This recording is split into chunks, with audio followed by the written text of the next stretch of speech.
mais nada, agradecer a oportunidade de estar aqui no Clube de Engenharia e com vocês do BNDES. Para mim é um prazer, na verdade é mais do que um prazer, eu considero uma honra até estar aqui e poder apresentar essas ideias e conversar com vocês sobre essas ideias que acho que podem ser muito úteis, né? Na verdade, o meu objetivo ao escrever o livro foi muito mais de divulgar essas ideias, porque o livro tem um objetivo muito mais de divulgação do que de... Claro, ele é bem fundamentado do ponto de vista, vamos dizer assim, empírico, teórico, mas o objetivo maior do livro é divulgar essas ideias, né? São ideias que eu me deparei nos últimos anos e realmente fiquei fascinado por essas ideias, pela potência dessas ideias. Vou mostrar aqui para vocês, que tem tudo a ver com o que a gente está discutindo aqui há 50, 100, 500 anos, se vocês quiserem, né? As ideias em si já são bem antigas até, eu diria, mas as novas ferramentas e as novas metodologias que surgiram nos últimos 5 ou 10 anos realmente me fascinaram, e aí eu me animei a escrever esse livro para divulgar essas ideias, né? E eu acho que, especialmente nesse contexto, né, do que está acontecendo hoje no Brasil, e no BNDES especificamente, eu acho que essas ideias são de suma importância, né? E eu acho que, então, eu fiz questão de escrever esse livro, de divulgar essas ideias neste momento, porque eu acho que são ideias que estão, enfim, sendo discutidas lá fora e que têm muita importância para a gente, tá? Bom, eu vou tentar apresentar em 30 minutos, 40 minutos no máximo, o core das ideias, depois a gente abre para discutir, para debates, para questões, enfim, o que vocês quiserem explorar mais, tá? E eu vou me concentrar mais nas metodologias e nas bases e deixar a questão de política pública mais para o final para a gente discutir, tá?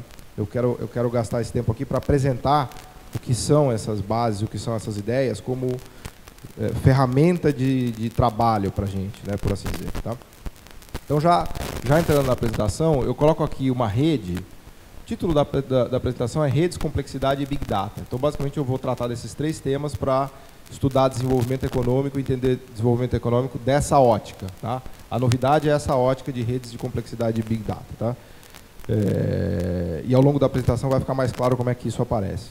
Eu começo apresentando isso daqui, que é o mercado de carros do mundo, tá? Aí você vai olhar e falar assim, como assim o mercado de carros do mundo? Hoje em dia, você pode entender o mercado de carros do mundo com essa rede, tá? Isso aqui é uma rede que tem mais ou menos 117 países, com 422 ligações ou links. Cada país está ligado com o país para o qual ele exporta um carro ou importa um carro. Então, por exemplo, nessa rede, um dos nós mais importantes é o Japão. O Japão exporta carros para mais de 120 países.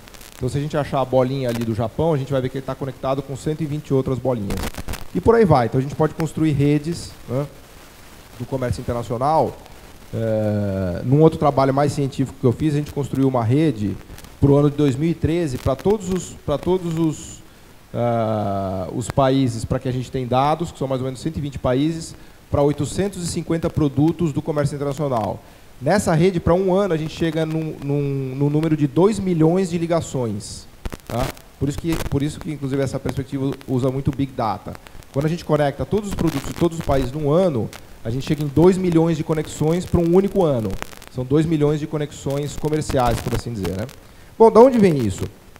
Isso vem do trabalho de físicos que começaram a mergulhar em economia, né? Eles são hoje conhecidos como econofísicos. Eu até fiquei espantado em descobrir o tamanho da literatura que já existe sobre esse tema, né? São físicos que começaram a estudar economia e criaram, por assim dizer, uma nova vertente, ou até mesmo uma nova escola, se vocês quiserem, que é a escola da econofísica. E os físicos, eles são absolutamente obcecados pela parte empírica e pelos dados. Então, eles começaram a olhar os dados econômicos e ver que aqueles dados eram, vamos dizer assim, uma matéria-prima maravilhosa do ponto de vista de estudos que se podiam fazer usando essa ideia que vem da física, né, das redes de complexidade e Big Data, né? Os físicos começaram a construir redes para várias coisas. Essa daqui é uma rede que eu mesmo fiz com o coautor, mas tem uma rede famosa dos físicos, que é essa rede aqui de culinária. Eles pegaram 55 mil receitas culinárias e construíram as combinações preferenciais entre todos os ingredientes dessas combinações culinárias. Então, eles mostram que o vinho tinto combina com alho, que combina com cebola, que combina com peixe, que combina com carne, né? Por que eu fiz isso daqui? Só para mostrar para vocês aonde vai a cabeça desses físicos, né? Onde tem base de dados gigantesca, eles vão lá e constroem uma rede e usam Big Data para tentar entender o que está acontecendo, né? Eles têm usado isso daí, por exemplo, para estudar a biologia celular, né? Então tem muitos físicos hoje trabalhando junto com médicos e os caras estão conseguindo avançar na cura do câncer usando redes e complexidade, né? Só para vocês terem vamos dizer assim, uma dimensão de onde essa metodologia está chegando hoje em dia, né? O principal nome desse grupo de físicos é o Albert Barabasi, que é um físico romeno e que hoje está numa universidade em Boston, trabalhando no departamento de medicina. Então ele usa essa perspectiva de Big Data e redes para avançar a pesquisa de câncer, porque eles começaram a ver que dá para você entender melhor o funcionamento da célula se você tiver uma perspectiva de redes, de ver como é que a célula trabalha as proteínas com essa perspectiva de redes, tá? Então eu pus aqui a das receitas, que é só uma brincadeira, mas tem coisa muito séria sendo feita com isso, e obviamente o que interessa para a gente é como usar isso para entender comércio internacional e para entender redes, né? Desculpa, para entender o desenvolvimento econômico a partir das redes, né? Tem alguns outros exemplos aqui de redes também de economia. Isso daqui é do mercado de vidro, enfim, com os principais players e por aí vai. Eu poderia construir redes para qualquer mercado em qualquer ano, né? Uma das grandes vantagens dessa metodologia, quem avançou com isso daqui foi um físico chamado César Hidalgo, que é hoje professor lá no MIT, e foi orientado do Albert Barabasi, que é considerado hoje o pai da física das redes, né? O que o César Hidalgo fez, que ajudou muito a gente, agora falando de economistas, foi que eles organizaram os bancos de dados do Comtrade, tanto das bases mais antigas de STC, do sistema HS e tudo mais, fizeram um banco de dados Big Data gigantesco que está online, que virou o famoso Atlas da Complexidade. Qualquer pessoa pode entrar lá e consultar o que qualquer país... Só o fato deles organizarem esse banco de dados já foi um adianto. Por quê? Você pode entrar online e descobrir o que qualquer produto que qualquer país exportou para qualquer país em qualquer ano, desde 1965. Você fala assim, olha, eu quero descobrir quantos milhões de dólares a Malásia exportou de pneus para a Indonésia em 1973. Então você tem online, real time, você entra lá e descobre, a Malásia exportou 30 milhões de dólares para a Indonésia em 1973 em pneus. Ou seja, a gente tem todos os dados de comércio mundial catalogados real time online, né? Nesse banco de dados, a gente descobre, por exemplo, que o Brasil, em 1980, exportava 21 bilhões de dólares. Essa é a pauta brasileira que eu tirei lá do Atlas da Complexidade, de 1980. 10% da pauta era minério de ferro, 13% café, farelo de soja está por ali, né? Então isso aqui é a exportação brasileira em 1980. Só para dar um exemplo para vocês do que são esses dados, tá? A China, em 1980, exportava 16,8 bilhões de dólares. Tá? 16,8 bilhões de dólares, bem menos do que o Brasil exportava, né? E a Coreia do Sul exportava 16,6 bilhões de dólares em 1980, ou seja, bem menos do que o Brasil exportava também nesse ano. Então, já batendo o olho nesses dados, a gente vê que o Brasil era muito mais importante do que esses dois países em 1980. Não só a gente exportava muito mais do que a China e a Coreia do Sul, como se vocês olharem lá os dados, vocês vão ver que a produção industrial brasileira em 1980 era maior do que a produção industrial somada da China e da Coreia do Sul. Em 1980, a produção industrial brasileira, vou até repetir o dado, senão parece que eu estou contando mentira, tá? A produção industrial brasileira era maior do que a soma da produção industrial chinesa e coreana, tá? Bom, aí aconteceu o que aconteceu, todos nós sabemos a história, mas eu vou acelerar para 2014, em que o Brasil continua exportando basicamente a mesma coisa, pulou para 225 bilhões de dólares, mas a composição da pauta é muito parecida, né? A gente está ali com soja 10%, minério de ferro 9%, petróleo 7%, frango, carne 3,1%, 2%. E um pouquinho de carros e autopeças e aviões, né? Então a gente pulou de 20 para 220 bilhões de dólares. Vamos ver o que aconteceu com a China? A China pulou de 16 para 2,3 trilhões de dólares. Tá? 16,6 para 2,3 trilhões de dólares.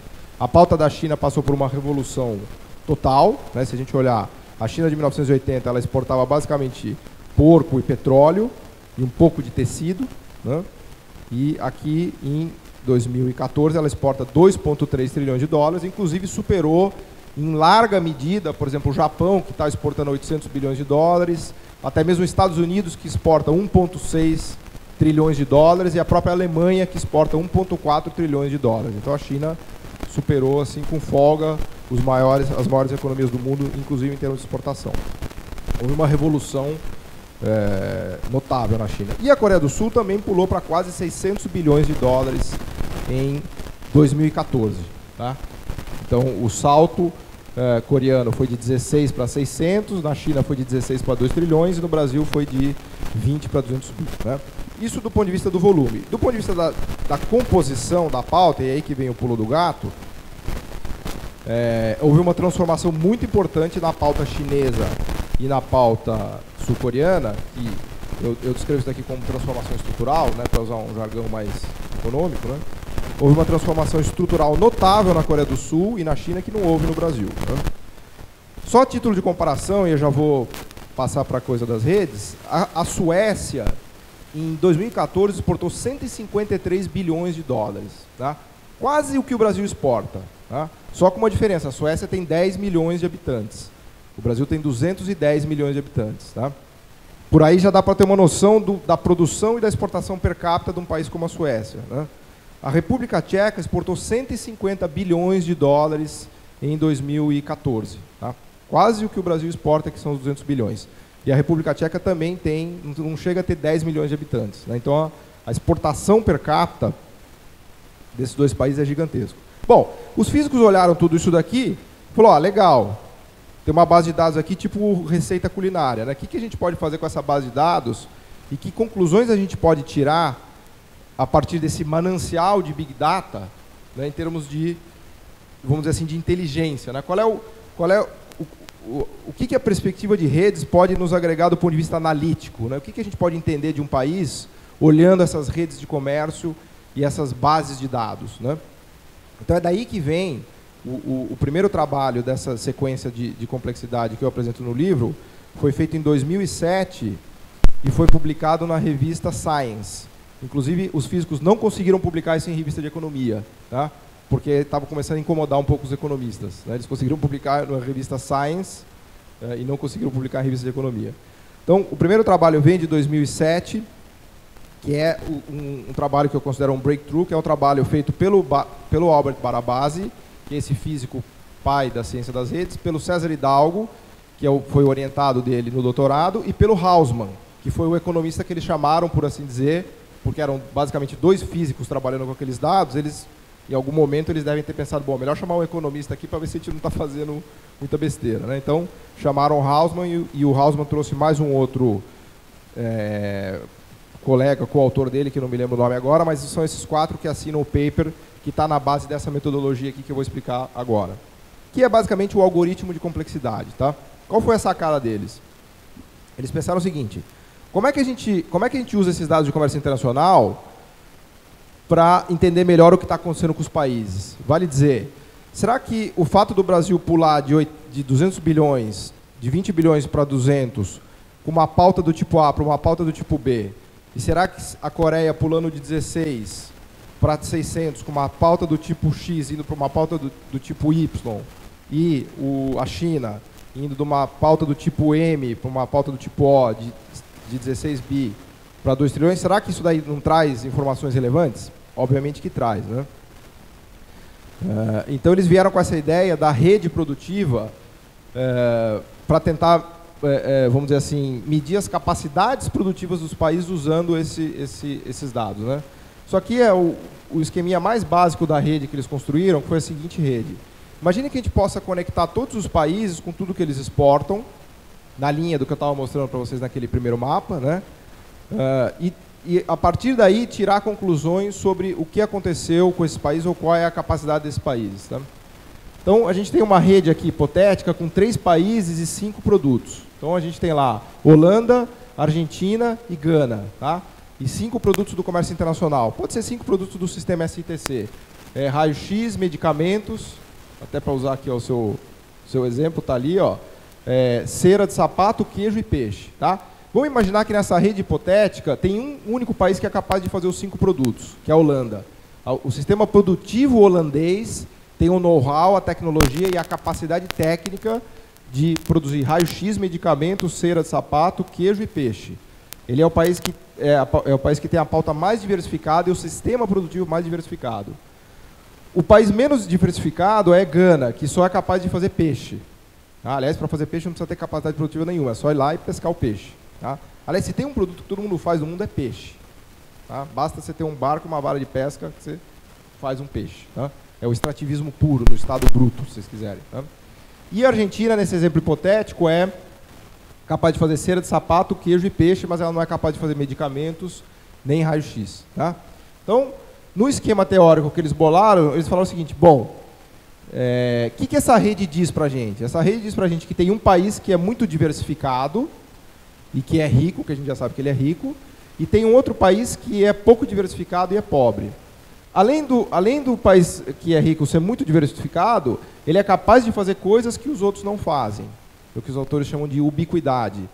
O país que é muito diversificado, ele também é capaz de fazer coisas não ubíquas, enquanto que o país que é pouco diversificado, ele não é capaz de fazer coisas não ubíquas. Né? O que são coisas ubíquas? São coisas... O ar é ubíquo, né? O ar está em todo lugar. Né? Então, no nosso exemplo, bens não ubíquos são aqueles bens que são raros, que são difíceis de se encontrar por aí. Então, se a gente olhar no comércio mundial, equipamento de raio-x, poucos países no mundo são capazes de fazer máquinas de raio-x, enquanto que peixe, todo mundo é capaz de fazer. Então, a partir dessas duas dimensões, da ubiquidade e da diversidade, eles vão construir um algoritmo que eles vão chamar de complexidade, eles vão definir complexidade como um sistema produtivo capaz de produzir muitas coisas não ubíquas, né? Essa é a definição deles, e vão começar a classificar os países segundo esse algoritmo que eles criaram e definiram e chamaram de complexidade. Vou dar um exemplo mais prático. Singapura e Paquistão. Né? Singapura exportava 255 bilhões de dólares em 2014 e Paquistão 26 bilhões de dólares em 2014. Quando a gente olha o número de produtos na pauta de exportação de Singapura, por acaso, Singapura exporta a mesma quantidade de produtos que o Paquistão, mais ou menos uns 140 produtos, dependendo da classificação que a gente use. Tá? A diferença fundamental é que Singapura faz produtos que poucos países no mundo são capazes de fazer, enquanto que o Paquistão faz produtos que todos os países no mundo são capazes de fazer. Ou seja, a pauta do Paquistão é ubíqua e a pauta de Singapura é não ubíqua. Está claro o raciocínio? Agora, imagina que a gente pega todos os países do comércio, todos os países para os quais há dados disponíveis, desde 1965 até hoje, e roda esse algoritmo para descobrir quem tem pauta diversificada e quem tem pauta não ubíqua. Então, cada vez que você achar um cara que tem uma pauta muito diversificada e não ubíqua, você diz que esse cara é complexo. Cada vez que você achar um país que tem uma pauta pouco diversificada e ubíqua, você diz que esse fulano é não complexo. Ok? De acordo? Vejam, o algoritmo ele é totalmente quantitativo, ele é um robozinho. Tá? O algoritmo não sabe o que é um aparelho de raio-x. Para ele existe um produto P1, P2, P3, P4, P5 e um país X1, X2, X3. Então o algoritmo vai simplesmente rodar o X1, X2, X3, ver qual P ele produz e ver se esse P que ele produz tem algum outro X que é capaz de produzir esse P. É só isso. É um algoritmo absolutamente quantitativo. Então eles vão rodar esse algoritmo para qualquer ano, né, e vão calcular as complexidades dos países. E a gente tem esse mapa de complexidade. Então eles pegam, isso aqui eu peguei para um ano, acho que é o 2013, tá? Para 120 países do comércio internacional. Então a gente tem ali no eixo X aquele indicador que é o ECI, que é o indicador de complexidade, e no eixo Y a renda per capita. Tá? Então eles mostram o seguinte, existe uma correlação enorme entre complexidade produtiva medida como não ubiquidade e diversidade da pauta de exportação e renda per capita. Tá claro? Ou seja, de onde veio toda essa ideia? Os físicos olharam aquele banco de dados, do comércio internacional e falaram que informações úteis a gente pode tirar daqui. Ah, a gente pode tirar uma informação que é a complexidade da estrutura produtiva dos países. Será que essa complexidade da estrutura dos países me diz alguma coisa em relação à renda per capita? Diz muito, aliás. Diz que todos os países ricos têm estruturas produtivas complexas e todos os países pobres têm estruturas produtivas não complexas. Tá? Lá no Atlas da Complexidade, eles fazem toda a econometria com todos os controles que vocês possam imaginar. com educação, com instituição. Para quem já teve a paciência de fazer growth regressions, os caras fazem todo tipo de growth regression que você quiser, tá lá dentro do Atlas, tá? Então eles mostram que há essa correlação muito forte, com exceção dos países que eu brinco que nasceram sentados num poço de petróleo, né? Tipo Qatar, Kuwait, até mesmo a Arábia Saudita, né? Que são países que têm uma base de recursos naturais uma base muito grande para uma população pequena, né? Então, no fundo, o que eles estão fazendo com essa rede é medir as capacidades produtivas dos países usando os dados de comércio internacional, né? No fundo, o pulo do gato desses físicos, também conhecido como econofísicos, foi extrair essa ideia de capacidade produtiva de um país a partir da rede de comércio internacional, né? Então, por exemplo, a Holanda é um país que tem as capacidades A1, A2 e A3. A Argentina só tem a capacidade A2 e A3. E Gana só tem a capacidade A3. Então, a Holanda é rica porque ela tem 3 capacidades, ela tem muita capacidade. Gana é pobre porque só tem uma capacidade, a Argentina tem 2 capacidades, tá? Então é como se a gente estivesse inferindo as capacidades produtivas a partir da rede. A rede de comércio nos dá, vamos dizer assim, uma indicação dessas capacidades produtivas desses países, tá? E aí eles fazem rankings, enfim, no livro eu exploro um pouco disso. No livro eu conto muito também a história econômica, especialmente da Ásia e da América Latina, sob essa perspectiva, tá? Depois eu falo um pouquinho disso se der tempo, tá? Mas no Atlas a gente tem todos os rankings que são muito interessantes, né? Então aqui tem os países, os 20 mais complexos do mundo, né? Japão, Alemanha e Suíça estão sempre ali no top 3, tá? E os africanos estão sempre lá no final dos rankings, né? A gente pode classificar os produtos por nível de complexidade dos produtos e também os países por nível de complexidade dos países, né? Podemos abrir também por tipos de produtos. Por exemplo, aviões, helicópteros e naves espaciais estão sempre entre os produtos mais complexos do mundo. Então a gente pode ver quem produz esses produtos mais complexos do mundo, né? No caso de helicóptero, avião e nave, acho que satélite entra aqui também. São esses, né? Carros, né? O carro tem uma complexidade intermediária, tá? O carro não é um produto ultra complexo, mas também não é de baixa complexidade, né? Esses aqui são os principais países produtores de carros do mundo. Uma outra maneira de enxergar isso é fazer uma rede colocando o país no centro e os produtos que ele é capaz de fazer e exportar na ponta, né? Então isso daqui é a pauta de exportação da Mauritânia. A Mauritânia é um dos países mais pobres do mundo, que tem uma das pautas menos diversificadas e mais ubíquas. Tipo o Brasil ali, ó, minério de ferro, tal, né? Aí eu vou colocar, para comparação, para dar um pouco de inveja, o Japão, tá? Isso aqui é a complexidade japonesa. Se eu colocasse para a Alemanha ou para a Suíça, eu gosto muito desse gráfico, ele é claro, assim, você bate o olho e você fala, entendi.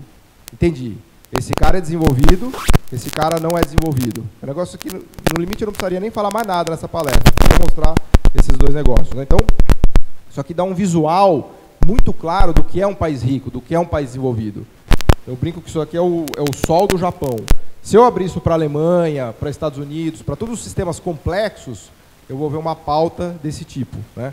O que a pauta desse tipo revela é que o sistema produtivo daquele país é capaz de fazer muitas coisas, produzir muitas coisas, exportar e conquistar mercados no mundo com competência, tá? Isso aqui é só uma outra maneira de enxergar isso, tá? E aí eles usam até um exemplo lá no Atlas da Complexidade. Então, depois que eles fizeram esses dois autores, né, o César Hidalgo, que é um físico, e o Ricardo Hausmann, que é um economista, eles fizeram um paper, que é esse de 2007, que está publicado na revista Science, e depois eles estenderam um pouco essa discussão e criaram o tal do Atlas da Complexidade, que é um livro, aí já é mais um livro mais de divulgação, que está online também, vocês podem acessar, ele inclusive está livre lá para fazer download. E aí eles estenderam um pouco essas metáforas de como é que eles explicam o desenvolvimento a partir dessa ideia de complexidade, né? Eles usam muito essa metáfora do Lego, que eu acho bem legal. O que é um país rico? O país rico é o país que tem uma caixa de Lego gigante. Você faz qualquer produto, porque você tem um monte de peças. O que é um país pobre? O país pobre é um país que tem uma caixa de Lego pequenininha. Você não consegue fazer nada, porque faltam as capacidades produtivas. O seu sistema produtivo é pobre. Ele não tem capacidades produtivas para fazer coisas. Por isso que você é um país pobre, tá? Essa é a metáfora que eles usam para explicar o que é desenvolvimento econômico a partir desse salto que eles dão das redes e da análise do comércio internacional, né? Então, o Japão, a Alemanha e a Suíça são os países da caixinha grande.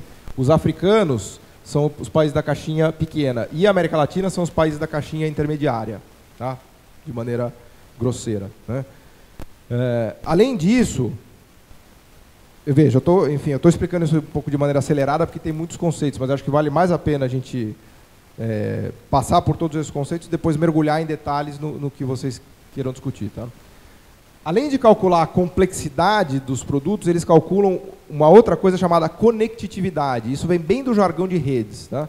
Eles calculam quais produtos são mais conectados e quais produtos são menos conectados. Isso é bem intuitivo se você pensar em rede, né? Numa rede você tem vários nós, existem nós que têm mais conexões, existem nós que têm menos conexões. Pensa na malha aérea. Tem alguns aeroportos, por exemplo, Nova York, Los Angeles, Chicago, que tem um monte de conexão. Então esse é um nó super conectado. E tem alguns nós que não tem conexão nenhuma, tá? Esse é um nó com poucas conexões. Então, quanto mais conectado é um produto, eu já vou explicar como é que a gente calcula a conexão entre produtos, quanto mais conectado é o produto, maior é o connectedness dele ali, ó, eles ranqueiam, né? Então, aqui a gente tem a classificação de 32 comunidades do comércio internacional em termos de complexidade e conectividade ou connectedness, que eles calculam usando esse algoritmo de redes, tá? E aí dá para a gente ver, por exemplo, que maquinário... Grupo maquinário, o que é maquinário? Todo tipo de maquinário, tá? O grupo maquinário é o grupo de produtos do comércio internacional mais complexo e mais conectado. O grupo petróleo, agricultura tropical, pedras preciosas e mineração são os produtos menos complexos e menos conectados do comércio internacional. De menor complexidade e menor conexão, tá? Bom, aí a pergunta é, mas como é que você calcula essa conectividade ou essa conexão? E a gente dá mais um passo na discussão de redes.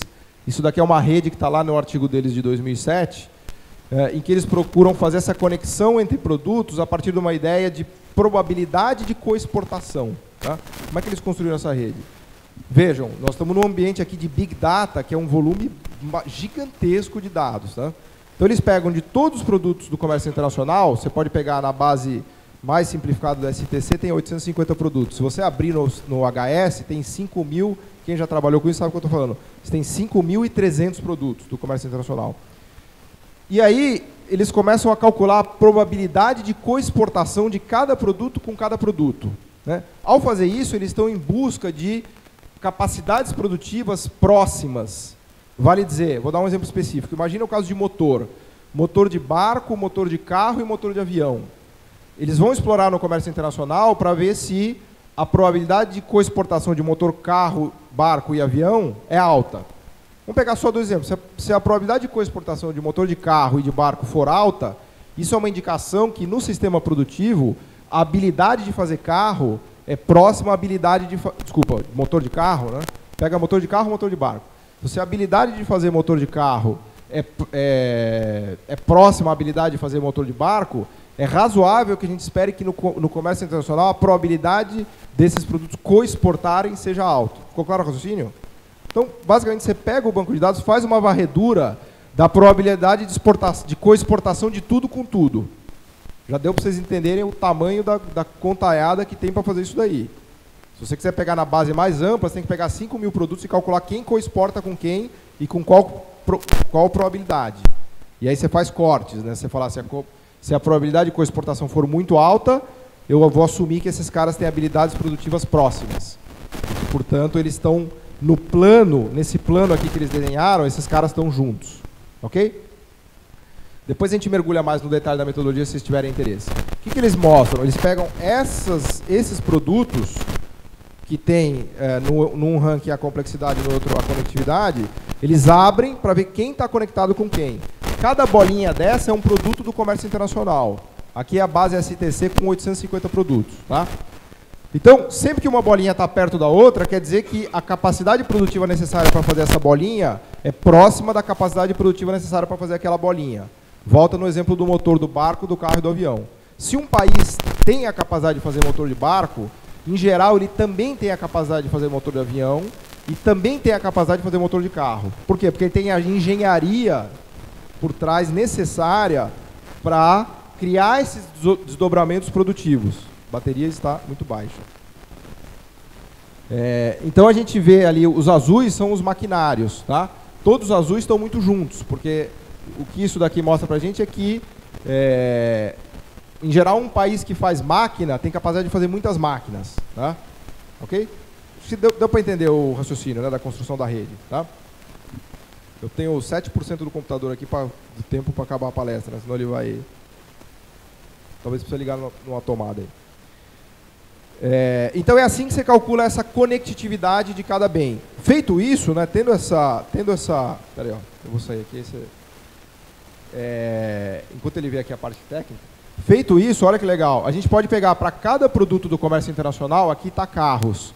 E a gente pode ver com quem que esse produto se conecta. Tá? Então como é que eles fizeram essa redezinha aqui para o carro? O carro está aqui no centro. Eles descobriram que quem faz carro, faz pneu, faz motor, faz vidro, faz, sei lá, injeção eletrônica, não sei direito o que vai dentro de um carro, mas faz banco. Eles, pela probabilidade de coexportação, eles veem o que um país que faz carro, em geral, também faz. Okay? Então isso dá uma indicação das habilidades que existem dentro daquele sistema produtivo que é capaz de fazer um carro. Tá? O carro é altamente conectado. Então, naquele ranking de conectividade, o carro aparece numa escala bem elevada. Enquanto você vê aí, só passa só mais uma aqui. Ó. Ele está carregando, eu queria só passar na outra. Tá ok aqui? Então, o carro, vejam, eu estou dando um exemplo específico. Eu poderia pegar os 850 produtos do comércio mundial, ou na base mais ampla, os 5.000 produtos do comércio mundial, e calcular a complexidade e a conectividade de cada um. Eu vou mostrar um outro cara aqui para vocês que é importante para um país chamado Brasil. Soja. A soja é um dos produtos de menor conexão do comércio mundial. Tá? Soja. O que isso daqui está mostrando para a gente? Quem faz soja não faz mais nada. Isso é uma triste notícia. Quem faz soja não faz mais nada. Você fala assim, mas como assim? O Brasil faz soja e faz um monte de coisa. Sim, mas quando você calcula a probabilidade de coexportação da soja, não bate com nada. Porque quem faz soja é Brasil, Estados Unidos, alguns países da África. Aliás, soja é muito fácil, é igual peixe. Basta chover, fazer sol e ter um solo com pH, Embrapa, acidez legal, cerrado, decente. É isso. Né? Fazer soja é muito mais fácil do que fazer um carro. Né? Isso, de novo, pessoal, isso daqui é um algoritmo empírico. Tá? Eu estou fazendo agora um juízo de valor. Eu estou dizendo que é mais difícil fazer um carro do que plantar soja. Agora, para o algoritmo não existe fácil e difícil. Para o algoritmo existe probabilidade de coexportação, diversidade e não ubiquidade. É isso. O algoritmo ele trabalha com essas ferramentas. Tá? Peguei dois casos, vamos dizer assim, dramáticos, né, só para ilustrar o ponto. Mas eu poderia colocar aqui qualquer produto do comércio internacional. Tá? Então, basicamente, o que é um país rico? Um país rico é um país que produz produtos que são conectados e complexos. Né? É isso. Desta perspectiva, um país rico é um país que tem um sistema produtivo. Depois podemos discutir como é que se constrói esse sistema produtivo, uma outra discussão. Mas olhando os dados são muito claros. Eles dizem o seguinte: os sistemas produtivos capazes de gerar produtos complexos e conectados são ricos. Vale dizer, Estados Unidos, Europa e Ásia dinâmica. Os sistemas produtivos incapazes de produzir e exportar produtos complexos e conectados são pobres. Vale dizer, África e América Latina e a Ásia do outro lado. Okay?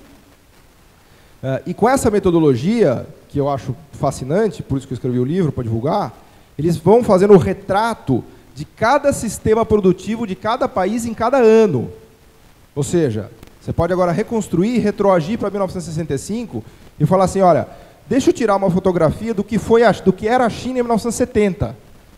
A gente acabou de ver a pauta da China em 80, né? A China em 1970, então o que é esse emaranhado aqui, que é essa rede? São os produtos do comércio internacional, cada bolinha é um produto. Sempre que a bolinha está pintada, é porque o fulano produz e exporta aquilo, aparece na pauta, né? Então, a China em 1970 era isso. A China em 2000 era isso daqui. Tá? O Peru em 1970, o Brasil em 1970 era isso daqui. Não mudou muita coisa. O Brasil dos 2000 é muito parecido. Tá?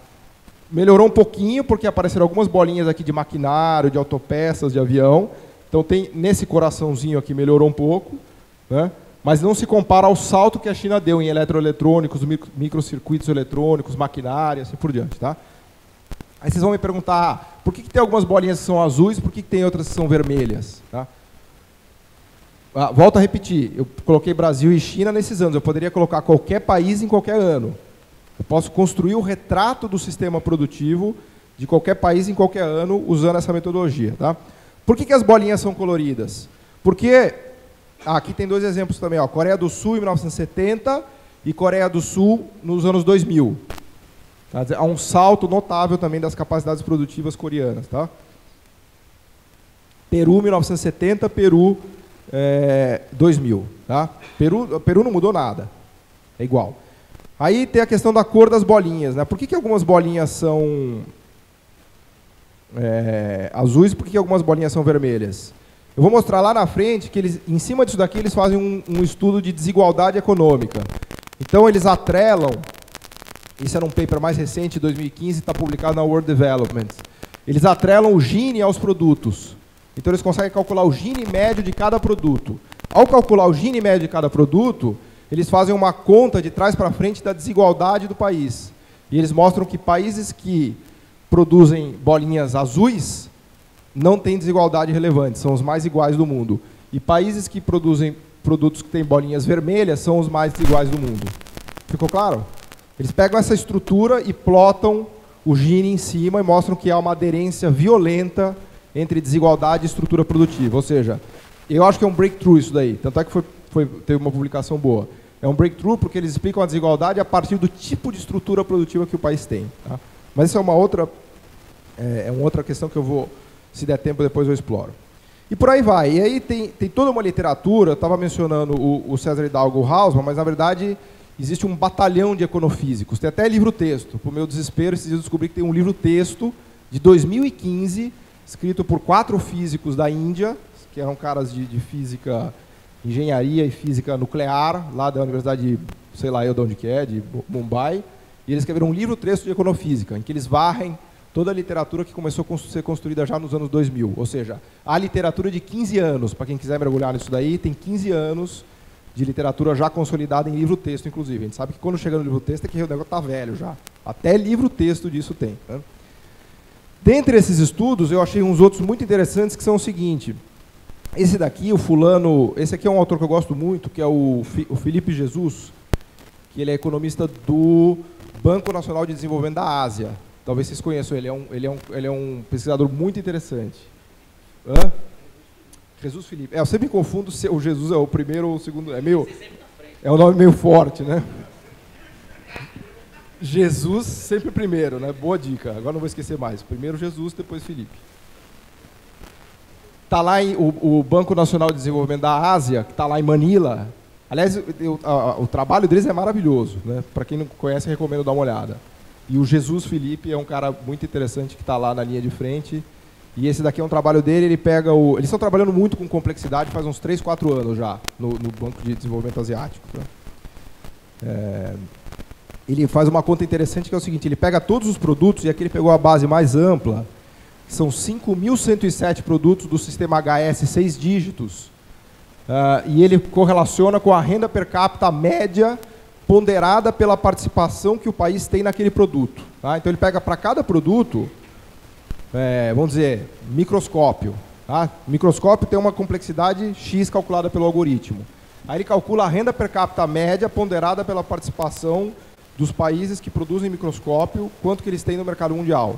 E ele vai calculando a renda per capita média de cada, vamos dizer assim, de cada produto, ok?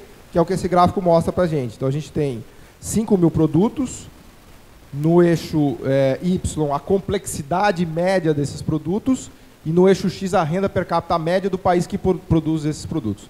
Então é uma maneira simples de dizer, olha, quem tem produto de pobre e produto de rico. Você escolhe aí o que você vai fazer. Bom, mas não é que você escolhe, né? Produto de rico não é para quem quer, é para quem pode. Então se você é capaz de fazer produto de rico, você é rico. Se você é incapaz de fazer produto de rico, você faz produto de pobre, e aí logo você é pobre.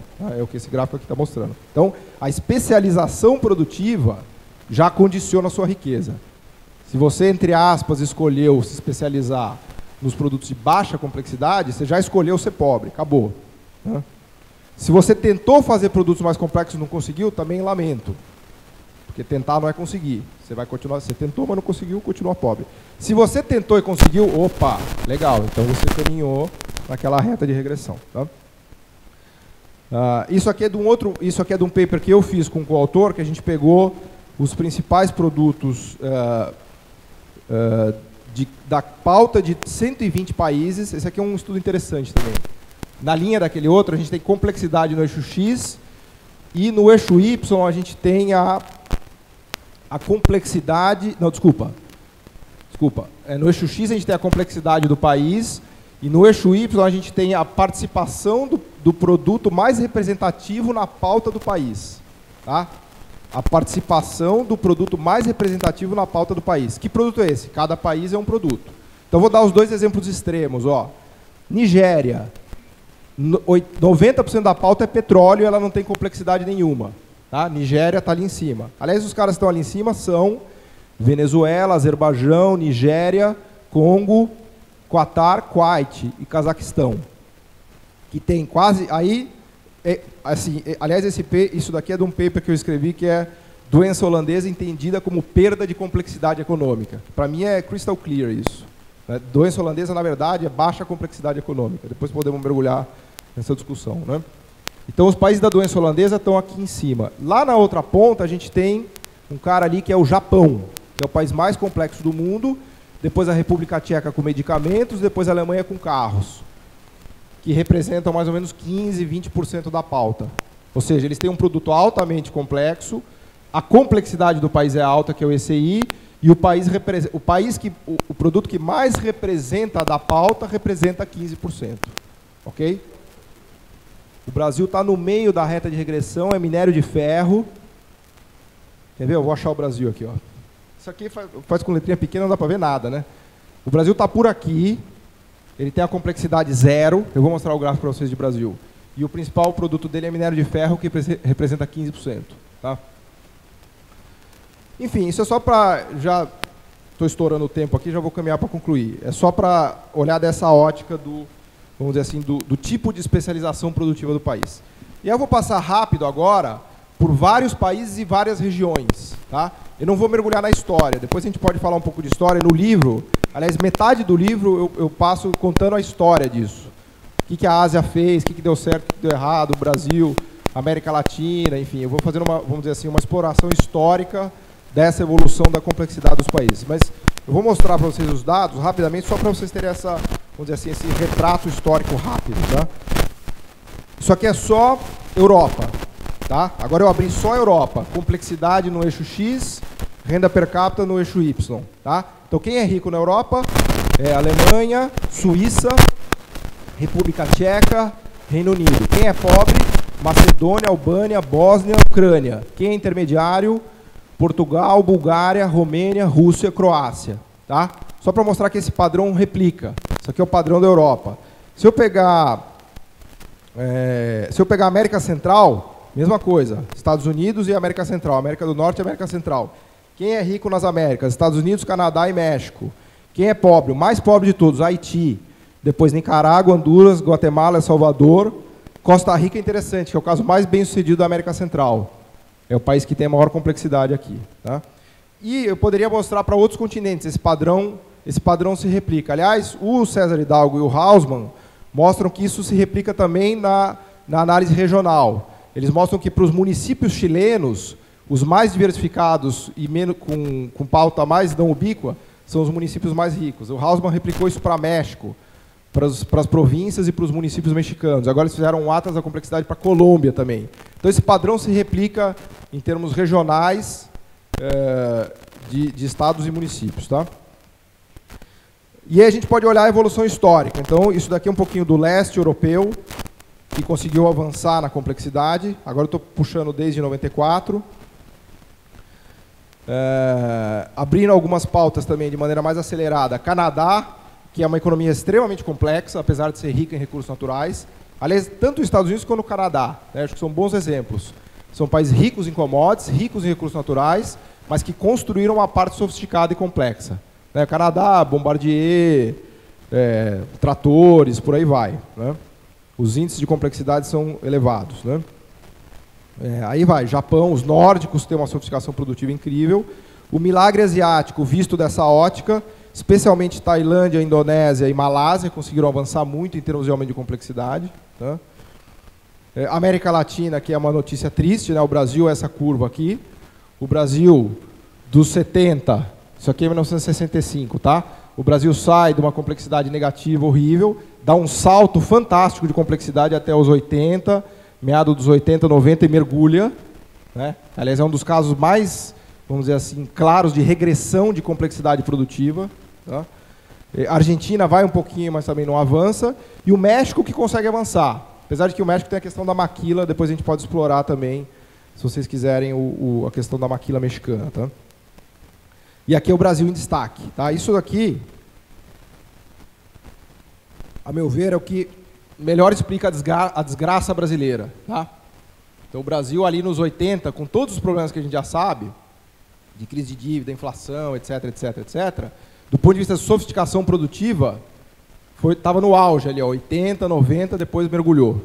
Tá? Eu estou simplesmente pegando o ECI, que é o indicador de complexidade do algoritmo, e mostrando a trajetória dele. Tá? Só isso que eu estou fazendo. Então, esse era o Brasil em 1962, 50% da pauta café. Esse era o Brasil em 1980, tinha conseguido avançar muito na parte azul. E esse é o Brasil de 2014. Tá? A parte azul voltou a retroagir e a parte de mineração voltou a ocupar muito espaço. Isso é a evolução da pauta da China que a gente viu, agora com toda a trajetória de 62 até 2013. Então, o que a gente vê é que há uma explosão de eletroeletrônicos e maquinário. Um belo exemplo disso daqui é a cidade de Shenzhen. Não sei quem já teve a oportunidade aqui de estudar o caso de Shenzhen. Shenzhen era uma vilinha de pescadores perto de Hong Kong, tinha 200 mil habitantes, fazia peixe, pesca lá no algoritmo. Hoje é uma metrópole de 15 milhões de habitantes que está, vamos dizer assim, na fronteira produtiva. 80% dos tablets, dos iPads são feitos lá em Shenzhen e eu diria que é uma das capitais do século XXI. Né? Tem toda a história de Shenzhen, como é que o governo desenhou, como é que a iniciativa privada articulou. Para quem não viu, recomendo estudar a história de Shenzhen, que é um caso realmente espetacular de desenvolvimento econômico dos últimos 25, 30 anos. Tá? Bom, a China inteira é um caso. Né? A gente pode, no livro eu dedico uma parte grande para a China, eu estudei bastante China dessa ótica, a gente pode tratar de China. E aqui é o detalhe da desigualdade que eu estava falando, como é que eles fazem essa metodologia. Então, para dar um exemplo, cobre. Quem são os maiores produtores e exportadores de cobre do mundo? Peru, Tanzânia, Mongólia, Chile e Geórgia. Qual é o Gini médio deles? 0,49.